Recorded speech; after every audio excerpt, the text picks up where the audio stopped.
I've always had it in me that I want to help people, and I'll always sort of go above and beyond to help people. And I think throughout my time, obviously, derugs and a few things that I've been involved in, has been, wanting to help people. And I'm just trying to find ways and implementations that we can, obviously be successful as a business, but genuinely give people a safe and secure platform that they can, come into a Discord and put their money into places feeling comfortable, and 99% of it is going to be self-custody that we can't touch. Yeah, you just remember, you're always fighting against someone better. You're always fighting against a bot. Mm-hmm. And in the meme coin market, you're always fighting against a rugger. You're trying to steal your mate's liquidity in the community. That's effectively what meme coins are. And for me, I don't dabble in it because, like you and me are mates, and I don't want to take your money. It's not what I want to do. We're here, as a whole, everyone is in here to make money in all of crypto. Like, no one comes in here to lose. So why would you not treat your whole process like an investment, and go into things that are structured like this, that you can genuinely put your money into places, with some returns, without having to outlay, huge volumes just to have your access point. Just do it live. We are live. Look at that. Look at this. 0 people seeing us. That's fantastic. Well, it's good to get this going. Like I said, everything seems to be pushing that way. Everything's going to be monetized through content, and this is the content that everyone wants to push. And it's pretty evident on X. It doesn't matter how good a post is, how good your still image is, and things like that. No one will read anything. So this is the next best thing, isn't it? Do a live stream and break down some clips. Yeah, live stream with your little PFP behind you as your wallpaper. Yeah, that's right. Just look at that thing. Genius. Too good. So, dude, let's talk about this last weekend. That was fun. We were trying to go live during it, but we couldn't get this working. And yeah, well, we're part of the together. That was fun. Yeah, it was. Yeah, well, part of the rebrand, wasn't it? We changed some logos and a few things, and it meant that we couldn't. We effectively couldn't do this because we weren't verified. So it's good to get it going. But yeah, the market crash the other day was insane, and being able to literally sit there talking to each other and watching it live was pretty mental. Yeah, it was crazy. I mean, before I was on with you, I was on Mario's side, and they're just like, "This is burning. Taiwan's now on fire." It was pretty fun. But now it's fully recovered.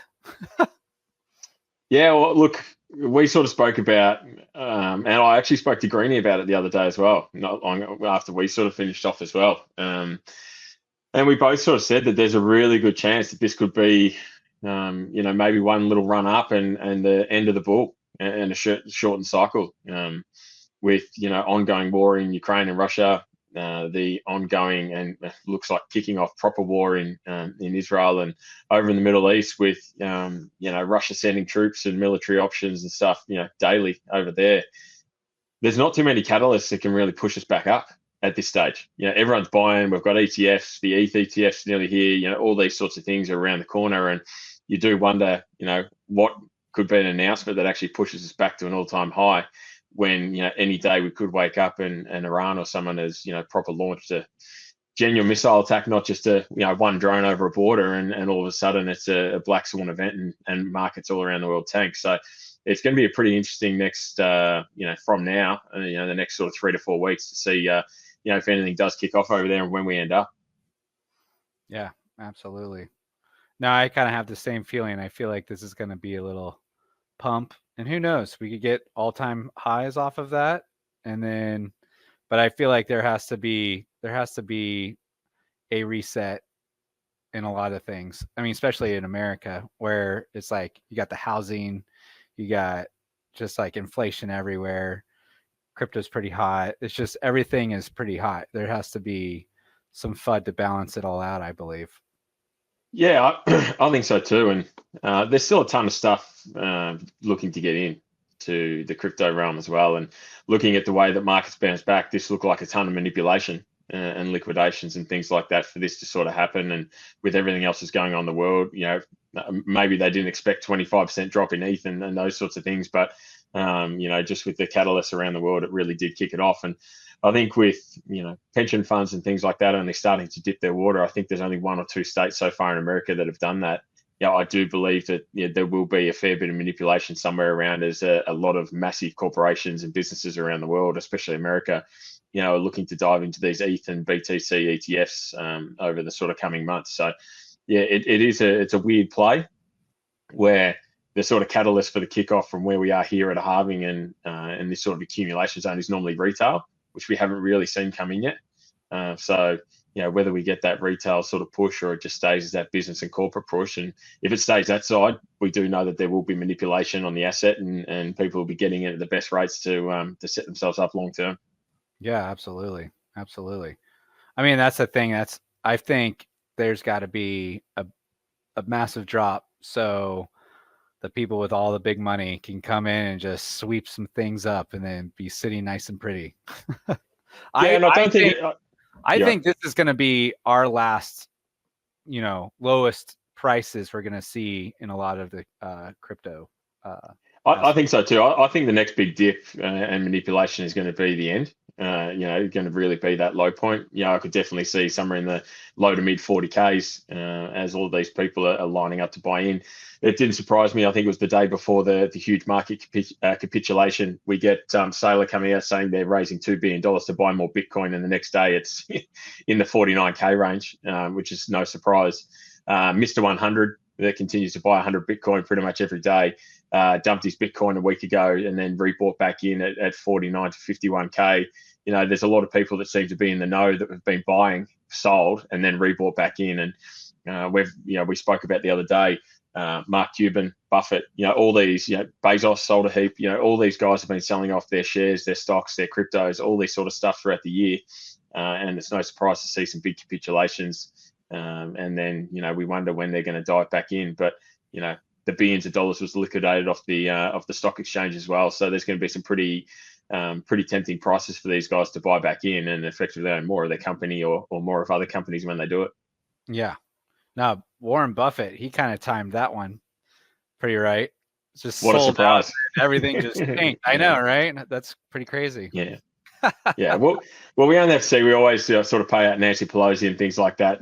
Copy trading. If you copy trade her, you win. You win all the time, pretty much.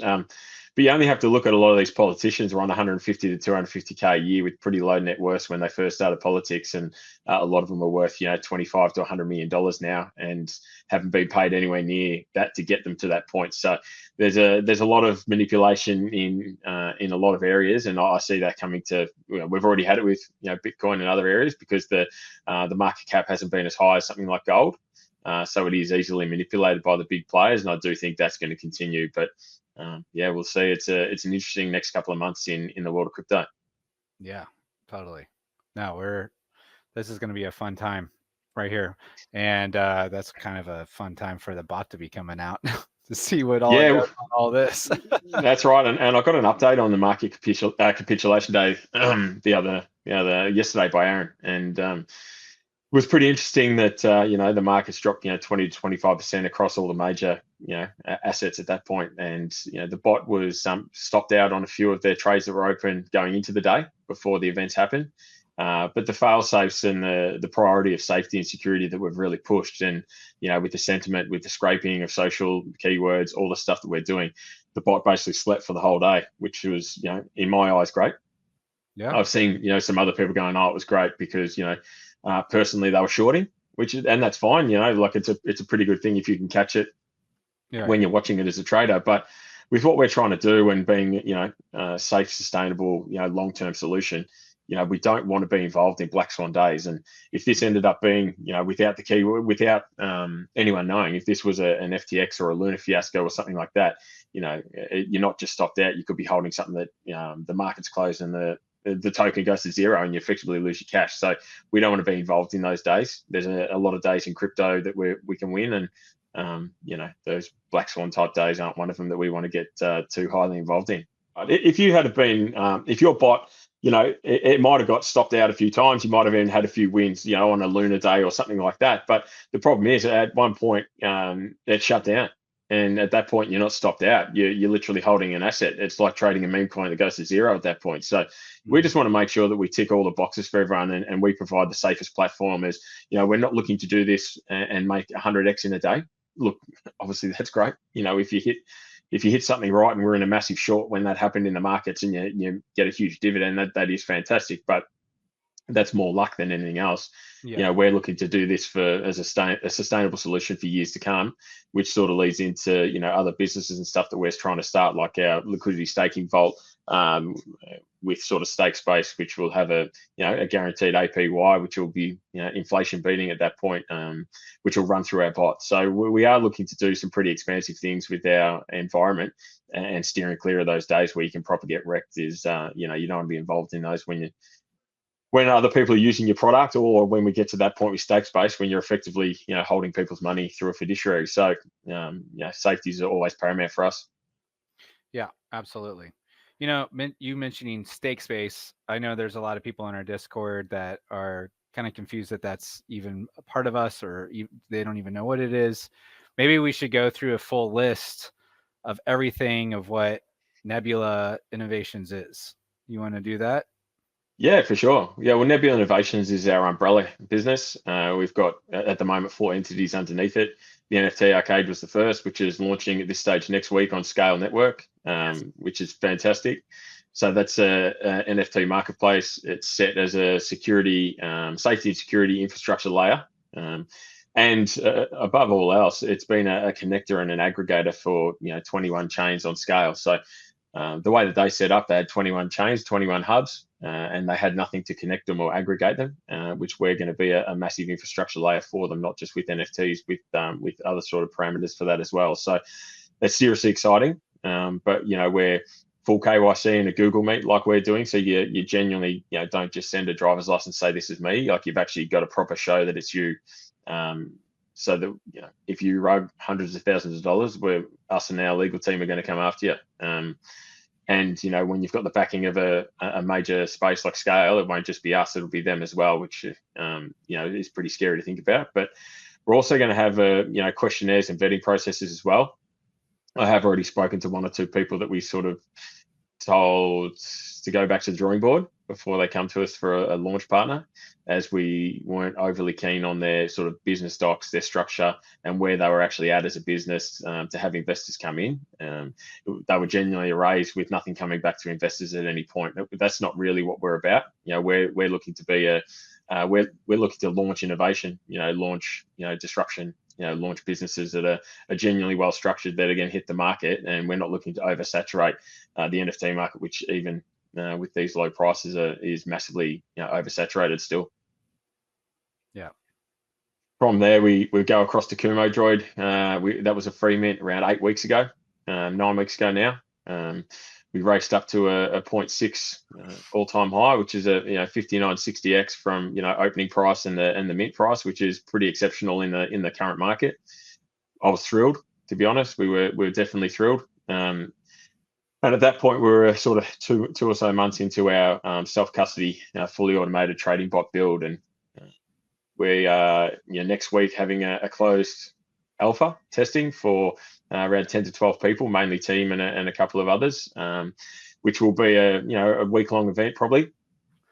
Group chat, discussions, user experience, the dashboard, how everything works, just having a little bit of a stress test, but actually having some sort of input about where it's at and how it functions, so that when we get to hold a testing and then to our beta that we push, that everyone's really happy, it's got good polish and it's ready to go. And the best thing about that is we're on Kraken, regulated space that's fully accessible for pretty much the entire world. There's a couple of people, I think it's Washington, NYC can't in America, and then a few sort of randomish sort of countries over sort of Asia and things like that most exchanges don't run in. But we want it to be a really transparent space. We wanted to have confidence in the exchange. Like the FTX fiasco, we don't want money sitting on an exchange being traded in a trading bot that we felt could be under pressure or exposed at some point if the business wasn't doing the right thing or effectively went to zero. And we've got full faith in Kraken ourselves, as much as you can for a centralized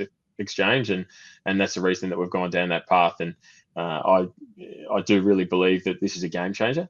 And seeing what's in the market, there's things that are similar but don't come anywhere near. And when we release, we're probably 10 or 20% of scratching the surface of the 100% of the build, which is even more exciting in my opinion from what we're seeing these days. that leads Yeah. into stake space. No, you go, mate. Give me a let No, you take a breath and a I'll drink. ask. Yeah, sure. No, I'm just was gonna ask, like, how much has been learned since starting to build the bot to where it's at now? Like, are we in a more confident space with the bot? Do you think there's gonna have to be some more playing with it? Like with the alpha group, what's the main points that we're trying to learn with the alpha group? Data and information is the key thing. So with we're obviously spoken in depth about the PhDs and things that our builder has. He's quite exceptional, and the further this goes along and the more it's used, the better it gets. So our machine learning and AI algorithms and things that we've built into the back channel that works through our strategies and everything's happening in the market, the more data it gets, the more efficient it gets. So if we've got, say, 20 strategies, it will constantly be taking in the data, archiving it, working through it in split-second time, crazy amounts of time, how quick it will be. And it will be adapting all those strategies and what it uses and when it uses it and how it uses it to beat the markets. And at the moment, even at this point with little data, we're beating the markets, comfortably at this stage and really are hitting the keys that we sort of set out to have. So the more data and the more stress testing we have, the more information the bot has and the better, the AI works. So think about it when you're playing with any AI, platform. Some of the chat GPTs and other things, the ones with the biggest data archives are by far and away the better ecosystems to be using, and it's not even close. And that really does work for us. So the longer this bot goes, the better it gets. Yeah, no, absolutely. Yeah. So it's just going to get better every day it's alive. Absolutely. Yeah. It's even when it's sleeping. That's right. Yeah. So it's just going to be constantly, taking everything in from the markets, taking everything from the users, and is really going to sort of push pretty hard. And because of the adaptation of all this and how well it works, it really has given us the opportunity to expand. Hence where stake space popped in. At this point, we sort of looked and thought, well, what can we do? Liquidity staking is obviously very big. There's a ton of liquidity locked across, all these platforms, and we thought that we could do it better, which is, not necessarily the whole thing. There's a lot of it that works really well, but we want to make sure that it's a good, easy to use process. Some of them are quite difficult to use and take a little bit. It's not something you can just click a button and use. So we did want to make sure that, the vaults and things like that were running fairly similar to the good ones. That won't be too different. But what we're looking to do through our token and our trading bot, being powered by Kumodroid, is to build a custom strategy that can take large volumes of money and still give you a guarantee, not a guarantee because there's no guarantee, but a good win rate, a good success rate, and a good percentage win throughout the year. And being that businesses are holding a lot of money on their balance sheet, that's they're getting 2% from a bank in a long-term staking sort of setup or something along those lines, and inflation's anywhere from 11 to 14% at the moment. Businesses are genuinely losing up to 12% of their buying power a year from holding cash, which doesn't really make a lot of sense. So we wanted to build a platform that was going to be inflation beating, was our plan, and that we would have a potential of a 12 to 14% APY guaranteed on large sums of money that people could stake up throughout the year, and that money would run through our trading bot, beating markets and being a nice sort of safe and sustainable way to chip away at that account. So that, yes, you've obviously got the parameters to make even more money, being that, how successful a bot does go with those funds. But at the end of the day, you can at least be holding your funds in a typical type savings account, typical, that would be, through our platform and be at least giving you the same buying power the following year without you losing some of your wealth. Yeah, absolutely. Man, that's awesome. And then the last it's a lot to take in. I mean, it's just funny how much you've built since I've met you, year and a half, 2 years ago almost. And it's just, you've tapped into crypto. You're like, oh, that's interesting. Oh, that's interesting. Oh, these two connections are interesting. Oh, these connections are interesting. And then you just went balls out. And it's just awesome watching you build all of this right now. Yeah, and look, I've always had it in me that I want to help people, and I'll always sort of go above and beyond to help people. And I think throughout my time, obviously, D-Rugs and a few things I've been involved in, has been, wanting to help people. And I'm seeing a lot in the markets that we can genuinely do that will help people. you know, whether it's helping people, helping a business, you know, helping large groups of people. You know, I'm just trying to find ways and implementations that we can, you know, obviously be successful as a business, but you know, genuinely give people a safe and secure platform that they can, you know, come into a Discord and put their money into places feeling comfortable, and you know, 99% of it is going to be self-custody that we can't touch, you know, besides obviously the stakes base when we get to that, but we'll have all the right licensing and everything required for that, insurances. But yeah, I'm just here to build things that people need, and that sort of leads into our gaming as well, because that's a big part of our Nebula Gaming studio that we're wanting to launch, or that is launching. Yeah. No, so you're going from business to we also have to have some fun. Absolutely, yeah, and we sort of partnered with Clementine's Nightmare for our first game release, which is in an alpha testing stage at the moment with the team and the devs in the background. We're aiming for the end of this month to go live for holder testing with that. Oh, awesome! So it's awesome, by the way. Yeah, look, it's nice when you get, you know, their IP and their setup of a business is probably the best thing that I've seen in crypto. You know, being that this is stemmed from Petrol AD, one of the biggest advertising, you know, gaming advertising agencies in the world, working with Call of Duty, you know, everyone. I think I read something that it's, you know, $50 billion has been raised through their sort of games, through their platform, you know, over their journey. They're as big as they come, and you know, they've been able to push something from an IP standpoint that is amazing. And you know, having the opportunity to build that game, knowing that the visuals and everything are going to look so good is, you know, it's a bit of a blessing for your first game. Yeah. But it's so it sort of stems from, you know, they've got a PvP sort of, you know, 2-player card battler that they're working on first, and their second game is going to be, I think it's about 40% complete at the moment, is going to be a strategic sort of full map battler at that point. A lot of 3-on-3 battles and group battles and things like that with their IP in a 3D format. It's yeah, like it's pretty insane what they're trying to do, and we're just really happy and rapt that we've got the opportunity to work away with them, and then we'll sort of progress into the games that we have planned, which is probably really one of the most exciting things I think we're doing personally, because I think it's going to help a ton of people. And we've been able to sort of link and get a partner with a couple of specialised doctors in London and a couple of specialised charities working around autism, ADHD, and other stress disorders. And we're going to build not just sort of Web 2 and Web 3 gaming for them, but also education and therapeutic infrastructure. Yeah, through our talks, there's things in the market at the moment not very well built or overly priced, you know, not really sort of adapted. It's more a business adding a autism moniker to the name for eyes and views, more so than looking to genuinely help. And a lot of the stuff that we will build will then be sort of pushed by the doctors, you know, as that's going to really sort of help and benefit those guys as we've worked to get exactly what they needed, so that people around the world with these disorders can be a lot more comfortable, you know, game the way they want to, educate and learn the way they need to, and you know, have a better life for it. Yeah, that's awesome. Any other games?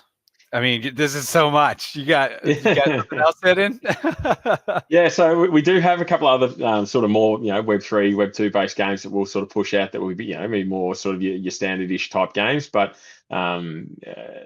if you look at crypto and Web 3, blockchains are going to survive, are going to be ones that have a genuine niche and people using it. You know, Scale Network, really big into gaming, NFTs, that sort of structure, that's their niche. You know, Bitcoin's your store of value, ETH's the smart contract layer, you know, these sorts of things. Solana's huge into DeFi. They've sort of got a bit of everything, but, you know, a lot of the L2s, L3s, and these other blockchains are just going to die, you know, slowly. They're going to look like a slow rug effectively, because they won't have the devs and the people using them, you know, and people will just move on for bigger, better, faster items that, you know, have got all the infrastructure there ready to go. And I think that's sort of what's happening with gaming and Web3 and stuff, especially. I think people have been raising through NFTs and just wasting money, building a great game, most of them, but it's a waste, you know. And unless you're going to have the user base and you're going to have the sort of onboarding, I know when you go into it, you don't necessarily know, but building a Fortnite style game to compete with Fortnite, it in my opinion, is dumb. Like it just makes zero sense.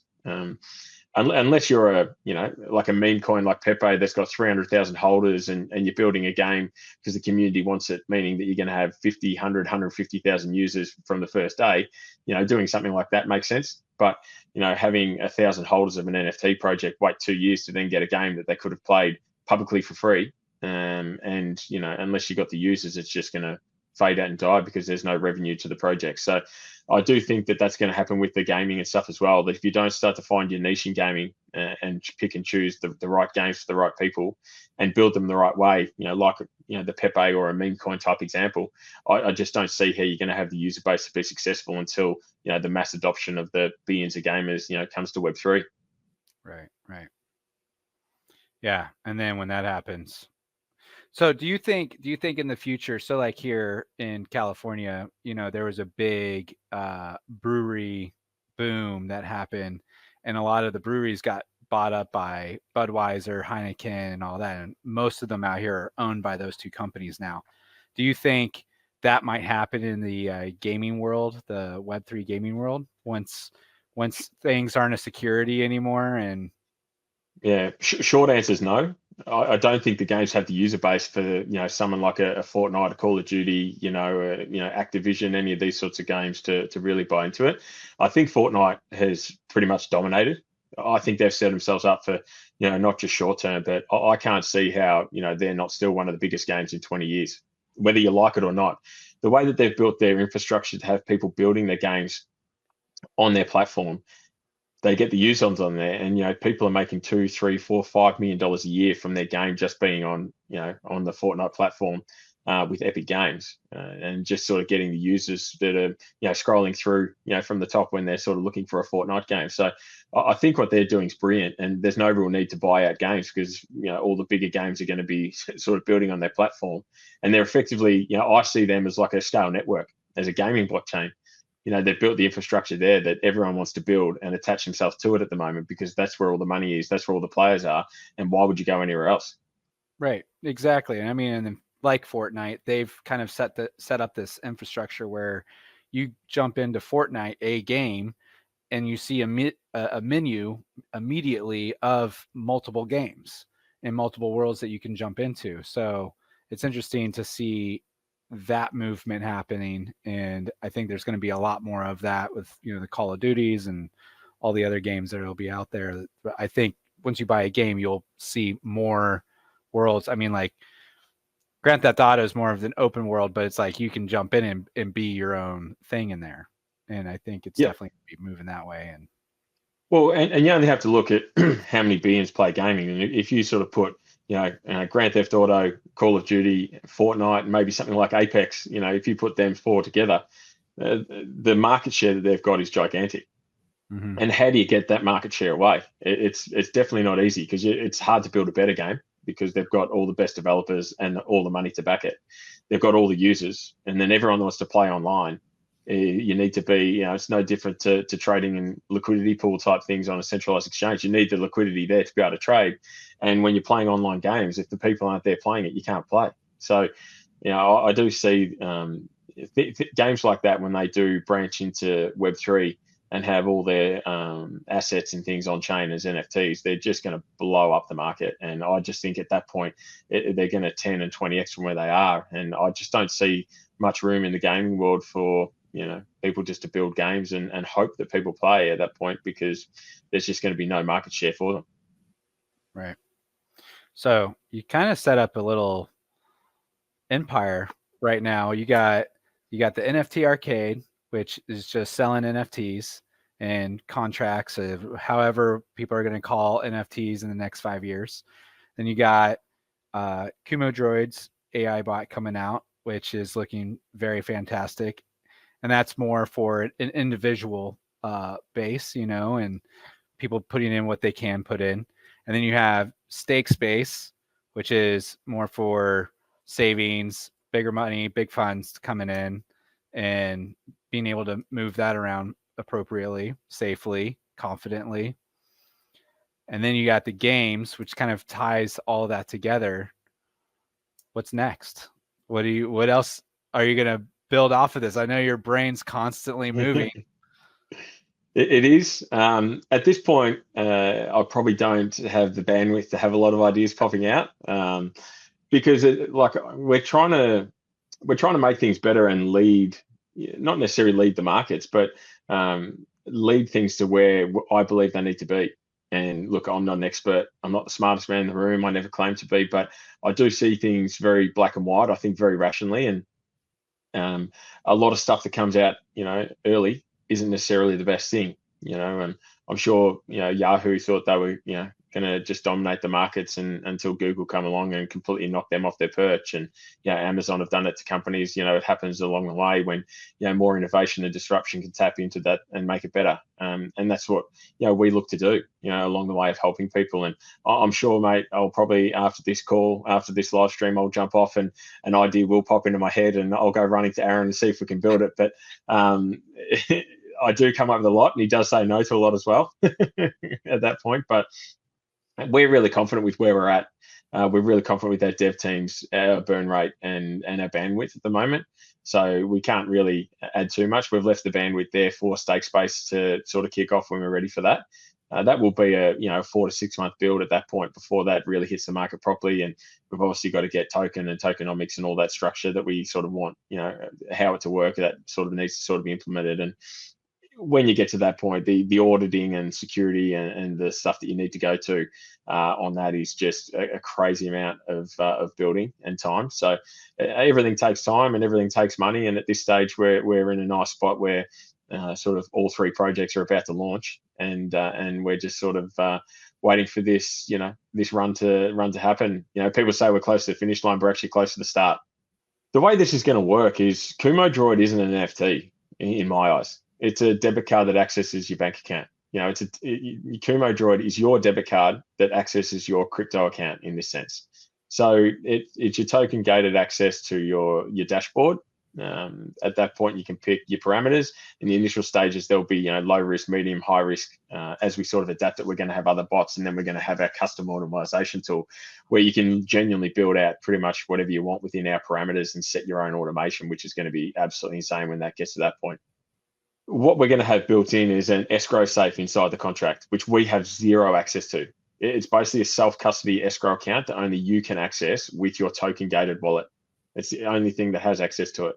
If you have your money in there, you lose your private keys, you lose anything, you get compromised, we can't help it. We can't touch it. We can't do anything to it. It's completely locked up.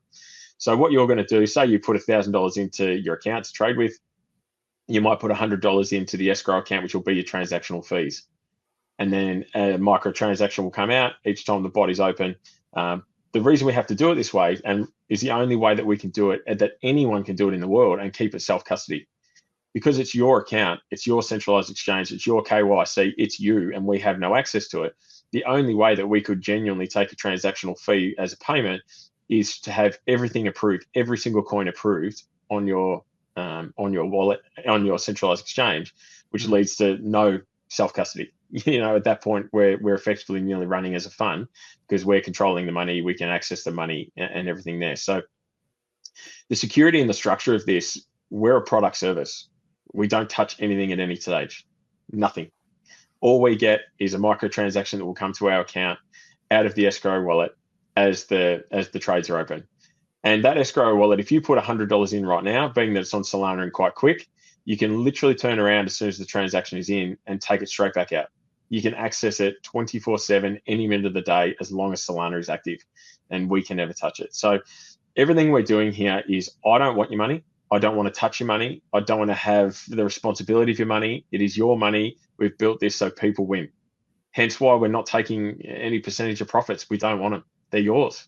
We don't want to do it like other projects that are not just taking transactional fees, but are taking percentage of profits. It defeats the purpose of the game. We're here to provide a product service that makes you money. We're not guaranteeing money. We're not guaranteeing that it's going to 100x or 1000x. That's not how it works. You'll see the tech. You'll see that it's working. It's beating markets, and you'll want to use it. You use it, full safety, full security, full self-custody. That's so awesome. It's just so awesome that you are really building stuff for the people to win. It's like, it's such a refreshing take on Web3 and in the crypto space when, going back to Bitcoin being created, and you really look in and see what Bitcoin is, and it's ultimate freedom of government. It's ultimate freedom for yourself. It is to be your own bank. It is to control your destiny. And I felt like, in these past 2-3 years with this whole NFT push, a lot of people just started abusing that narrative and not really building it in a way for people to win. And it's such a refreshing take that you are here to say, here's a free NFT. Here's the bot that we're going to give. This is just going to be your money. Like, of course, you're going to have to take a transactional fee to run a business, but it's like, at the same time, it's like, that's such a small percentage compared to some of the bots that are out there already.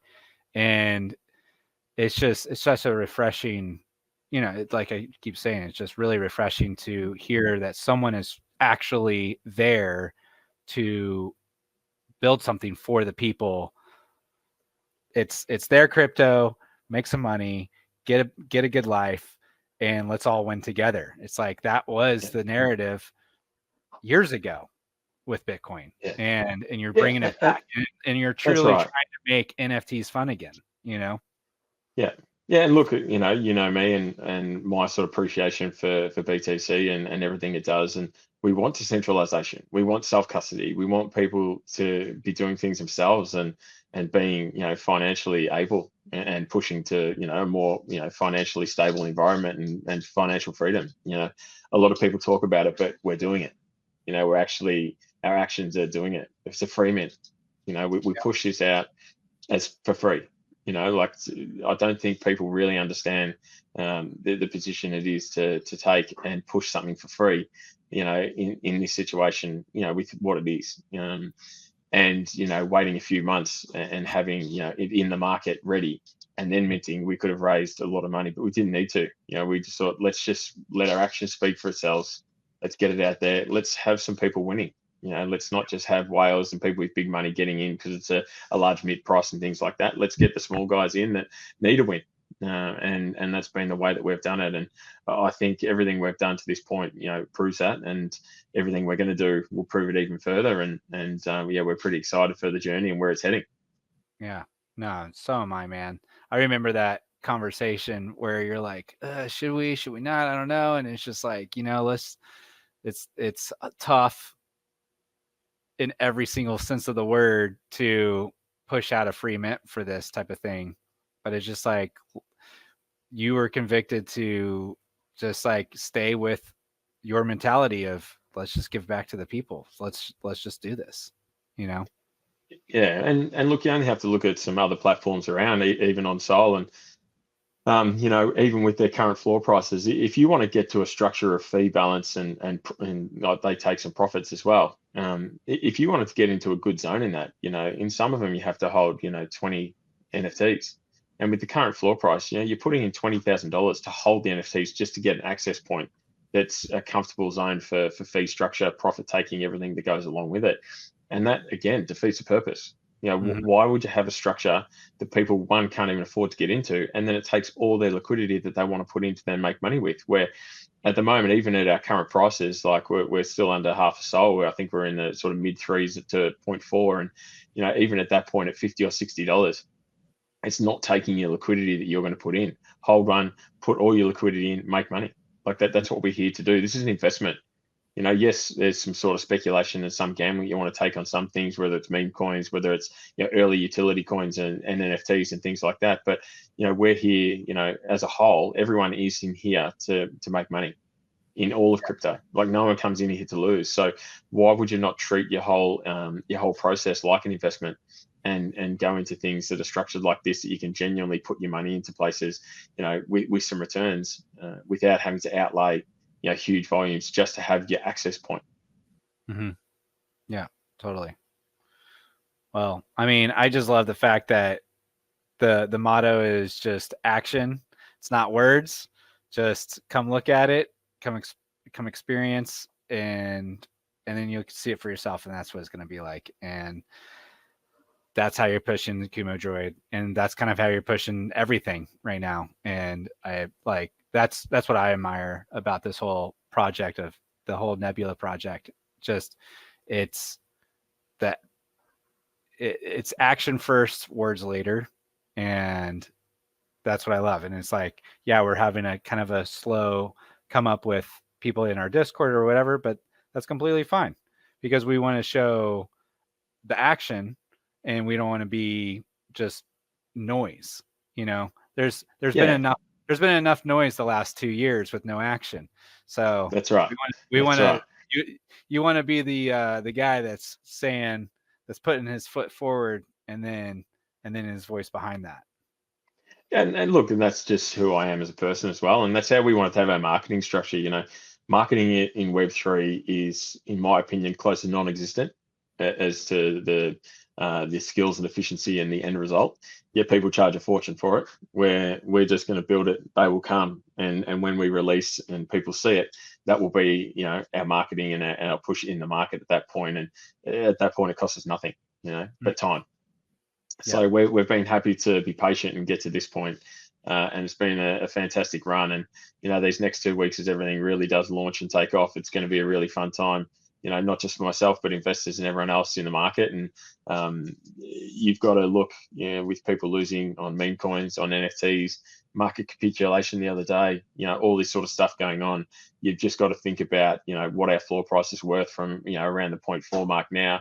You know, when people see that we've got a genuine full automation, full self-custody, market-beating bot that is still in its, like, you know, 1.0 stage, and it's going to get to a 5.0, you know, through updates over the next sort of 6 months. So it's such an exciting time for our holders. And look, to be honest, it's been tough to hide the excitement.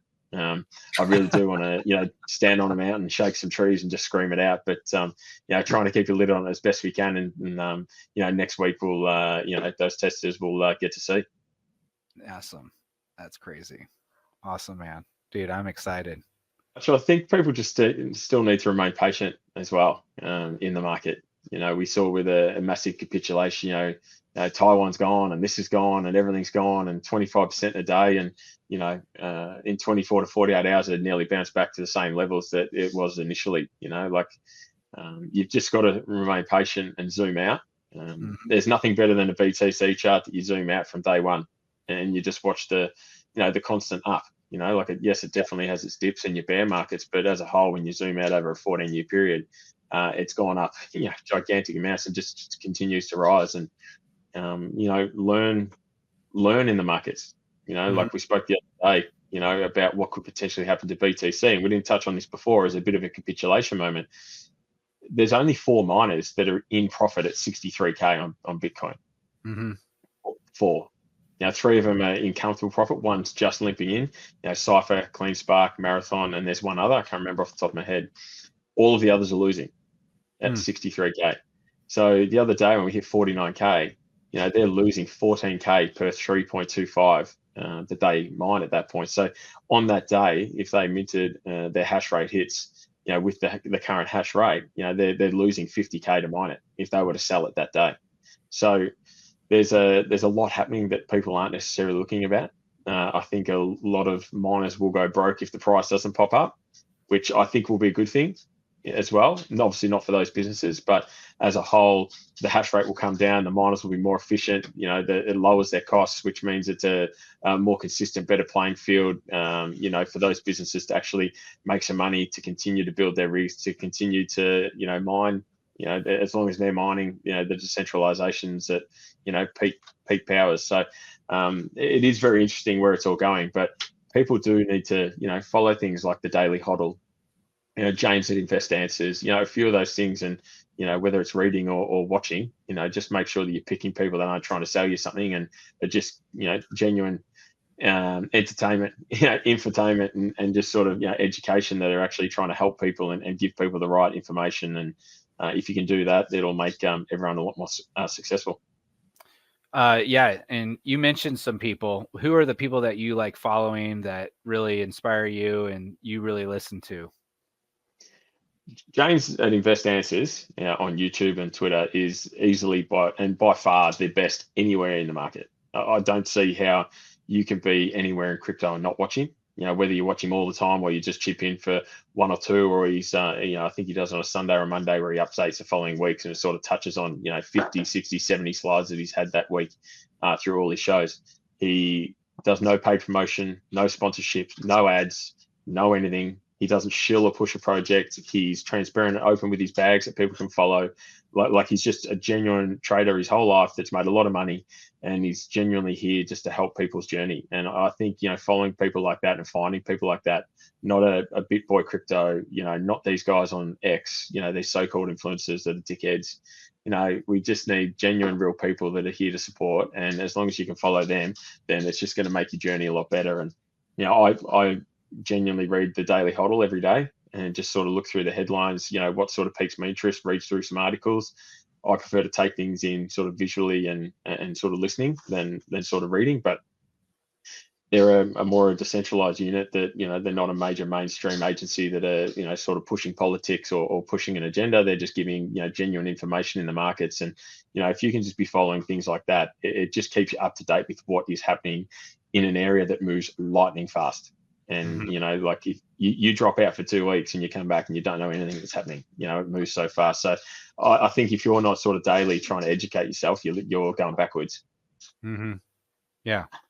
No, and that's one thing I've seen by you. You're constantly always updating yourself on the current trend, current thing. And it's just, if you're not doing that in this crypto space, then you're absolutely falling behind. It's just moving 100%. so fast right now. 100%. And the one thing before I do have to jump off, the last thing is DCA, like genuinely DCA. We've had so many opportunities to see that DCAing works. Like there's so much information showing it. And, like if you were putting in, say, $50 a week from your wage, $20 a week, whatever you can afford, the market capitulation day, you could have bought $50 of Bitcoin at 49K. Like the following day you're up, like Bitcoin's up 5 or 6K at that point. Like DCAing's worked since day one of Bitcoin, and it's going to continue to day zero. And I just need to make sure that people are genuinely thinking about that. Everyone wants to trade, everyone wants the 100x, everyone wants a meme coin, but if you can genuinely have a path, a process, and do it efficiently, long term, you're going to help yourself and your family out a hell of a lot. Yeah, absolutely. It's just being consistent. You can't just win the lottery all the time. That's not how people make money. Making money overnight isn't really a thing. It is 90% of people in meme coins are losing. The big influencers and people that are in early are making money, and there's about 30 to 50 people that are continually pushing the rugs daily, launching coins and ripping liquidity. They're the only guys making money. Yes, some people hit on one or two here and there, and it's fantastic. But as a whole, if you have 10 open meme coins, you're probably losing on 9 of them. Unless you can trade with no emotion and get in and out and do some sniping, but you're taking sort of small liquidity for a lot of emotion, a lot of stress, and a lot of risk. So just remember, you're always fighting against someone better. You're always fighting against a bot, and in the meme coin market, you're always fighting against a rugger. So you're trying to steal your mate's liquidity in the community. That's effectively what meme coins are. And for me, I don't dabble in it because like you and me are mates, and I don't want to take your money. It's not what I want to do. Absolutely. Well, I can't wait. You're trying to start your little channel, right? To start giving your opinion on things. Yeah, so I'm wanting to do sort of 2, 3, or 4 sort of live streams a week. I'm considering having an honesty session, a rip session, point the finger. I think there's too many people out there still with sort of the so-called influence and power and control over where people head and go, that are just constantly rugging. One of the biggest spaces on ETH, with Azuki, he was a known rugger on multiple platforms beforehand. Yes, they've had a couple of short anime stories and a good looking website, but besides that, it's they raised, I think, 36 million or 37 million with that last mint that led to nowhere. It was a copy paste on the NFTs, and for 30 to 40 million dollars, they got 1 or 2 30-second short stories animated. Like it's ridiculous. That doesn't add any benefit or utility to anyone. It's not a brand that people are going to make money off. Only the people that are owning it are. Like there's so much in the market, and there's so many people at the top of the chain which are fucking shit. And I'm pretty keen to start pointing some fingers and start making sure that people are aware of it, I will get fudded. People will get into me, but at least, you know, the more that they do that, the more exposure it gets and the more people see.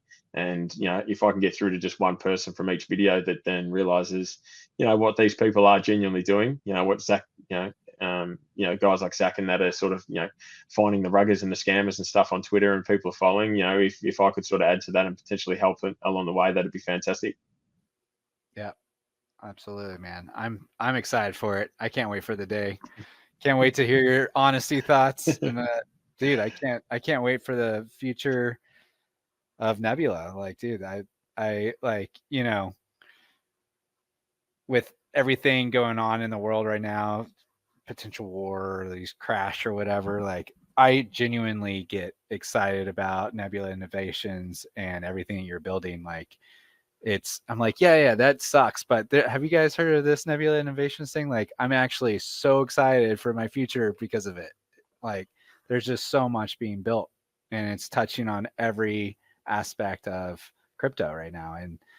And you're going to be using it for real life applications. And everyone, whether you like it or not, if you don't like crypto or not, you're going to be using it in the future. That's just how it's going to be. And you're setting yourself up for success. And then, like, it's exciting to watch all this. Mate, it's exciting to be on the journey, mate, and I'm glad that you're here with us. And yeah, appreciate your time today, mate. I'm sure we're going to do this as a weekly thing, yeah, potentially multiple times a week. So there's going to be a lot coming out, and yeah, I am going to have to run, mate. But yeah, thanks for your time, mate, and good chatting. Awesome, sounds good, man. See ya. Thanks guys, for joining. Catch you, mate.